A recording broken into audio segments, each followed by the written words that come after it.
రాష్ట్రంలోని బ్రాహ్మణ సామాజిక వర్గమంతా వైసీపీకి అండగా నిలుస్తూ మరోసారి వైఎస్ జగన్మోహన్ రెడ్డిని ముఖ్యమంత్రిని చేసుకోవాల్సిన అవసరాన్ని గుర్తించాలని బ్రాహ్మణ సంఘాల ప్రతినిధి ప్రభుత్వ సలహాదారులు జ్వాలాపురం శ్రీకాంత్ శర్మ పిలుపునిచ్చారు.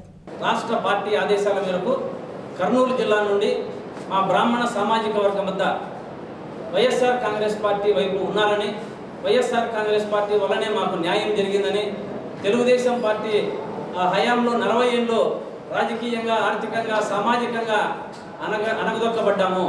ఈ విషయాలని మీ ద్వారా, మీడియా ద్వారా రాష్ట్ర బ్రాహ్మణులకి, కడప జిల్లా బ్రాహ్మణ సంఘాలకి, బ్రాహ్మణులకి అందరికీ కూడా మనం వైఎస్ఆర్ కాంగ్రెస్ పార్టీ వైపు ఉండాలని, ముఖ్యమంత్రి జగన్మోహన్ రెడ్డి గారిని చేసుకోవాలని, ఇక్కడ అంజాద్ బాషా గారిని మరియు అవినాష్ రెడ్డి గారిని ఎంపీగా, ఎమ్మెల్యేగా ఓటు వేయించి గెలిపించాలని కోరడానికి ఇక్కడికి కడప జిల్లాకు రావడం జరిగింది.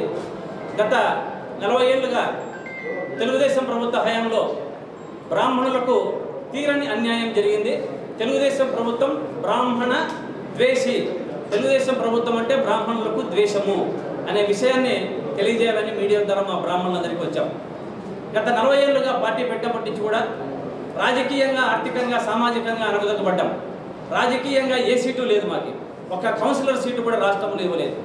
ఇది కాకుండా తెలుగుదేశం ప్రభుత్వం వస్తూనే రాష్ట్రంలో కరణీకాలను తీసేసి దాదాపు 28 మంది కరణాలు గుండెపోటుతోనూ, ఆత్మహత్యలతోనూ మరణించడం జరిగింది. అంటే బ్రాహ్మణ సామాజిక వర్గంలోని మా బ్రాహ్మణులను పొట్టలో పెట్టుకున్న అప్పటి ప్రభుత్వం తెలుగుదేశం ప్రభుత్వం. అదేవిధంగా ఉద్యోగస్తులకు వయో పరిమితి తగ్గించి 2 ఏళ్ళు తగ్గుతూనే దాంతో కూడా పిల్లలకు చదువులు, పెళ్లిళ్ళు చేయలేక అప్పుడు కూడా గుండెపోటుతో చాలామంది మరణించారు. ఇదే విధంగా రాష్ట్రంలో అర్చకులకైతేనేమి వంశపారంపర్య హక్కులు తీసేయడము, అన్ని తీరని అన్యాయం మాకు ఎక్కడైనా జరిగిందంటే తెలుగుదేశం ప్రభుత్వం వల్లనే జరిగింది. అదేవిధంగా రాజశేఖర రెడ్డి గారు ముఖ్యమంత్రిగా ఉన్నప్పుడు రాజకీయంగా మాకందరికీ కూడా బ్రాహ్మణులకు ఎమ్మెల్యే స్థానాలు ఇచ్చి, మంత్రులు కూడా వారు ఉన్నప్పుడు సహచరులుగా వారి దగ్గర పెట్టుకొని సూచనలు, సలహాలు తీసుకున్నారు.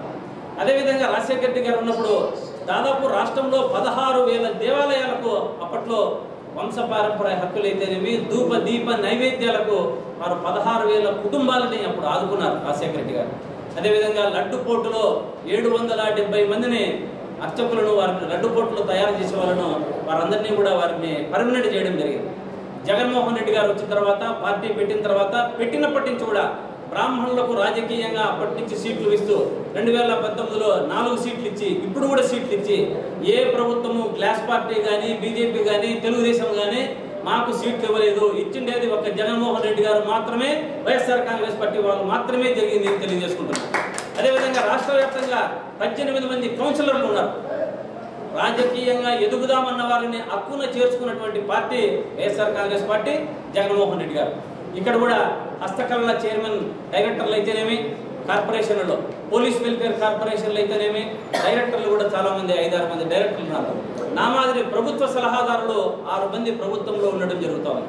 ఇట్లా రాజకీయంగా, ఆర్థికంగా, ఇంకా సామాజికంగా పోతే అర్చకులకు చెప్పినట్టు వంశపారంపర్య హక్కులు ఇస్తేనేమి, వారికి వయోపరిమితి లేకుండా గుళ్ళల్లో జీతాలు, మన వంటిలో శక్తి ఉన్నంత వరకు దేవుణ్ణి పూజించుకునేదానికైతేనేమి, ఇవన్నీ కూడా మనకు వైఎస్ఆర్ కాంగ్రెస్ పార్టీ వల్లనే జరిగాయి. వైఎస్ఆర్ కాంగ్రెస్ పార్టీ బ్రాహ్మణుల అభిమాని కాబట్టి అటువంటి పార్టీకి మనం అందరం కూడా రాష్ట్ర వ్యాప్తంగా బ్రాహ్మణులు ఓట్లు వేసి అందరితో వేయించాలని చెప్పి కోరుకుంటున్నాను. అదేవిధంగా జగనన్న మనకు మంచి వైద్యం, మంచి విద్య ఇస్తున్నట్టున్నాడు. చంద్రబాబు నాయుడు ఏం చేస్తున్నాడు? మంచి మద్యం ఇస్తానంటున్నాడు. అంటే మద్యంతో ప్రజలందరినీ నాశనం చేయాలని అతని ఉద్దేశం తప్ప మరొకటి లేదు అని చెప్పి నేను మీడియా ద్వారా తెలియజేసుకుంటున్నాను. ఆశయంతో ఉన్న వారికి అధికారం ఇస్తే మంచి అభివృద్ధి చేస్తాడు, చూపిస్తాడు.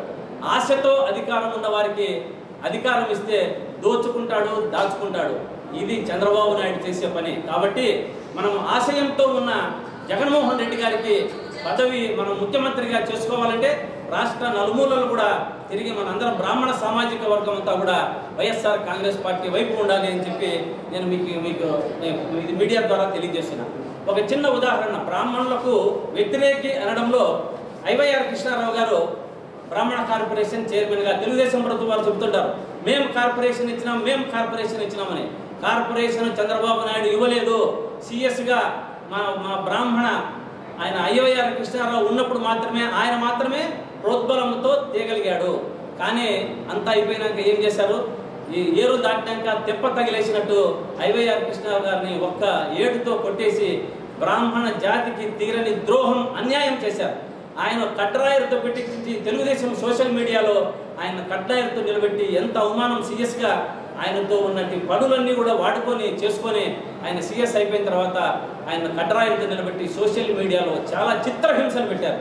ఇటువంటి బ్రాహ్మణులను చిత్రహింసలు పెట్టేటువంటి పార్టీ తెలుగుదేశం పార్టీ అనే మీడియా ద్వారా తెలియజేస్తున్నారు. కాబట్టి ఇటువంటి మన తెలుగుదేశం పార్టీకి మన బ్రాహ్మణులందరూ ఓటు వేయకుండా వైఎస్ఆర్ కాంగ్రెస్ పార్టీకి ఓటు వేసి ఇవన్నీ తెలుసుకొని మన బ్రాహ్మణుల ద్వేష పార్టీ తెలుగుదేశం పార్టీ, బ్రాహ్మణులను హక్కున చేర్చుకున్నటువంటి పార్టీ వైఎస్ఆర్ కాంగ్రెస్ పార్టీ.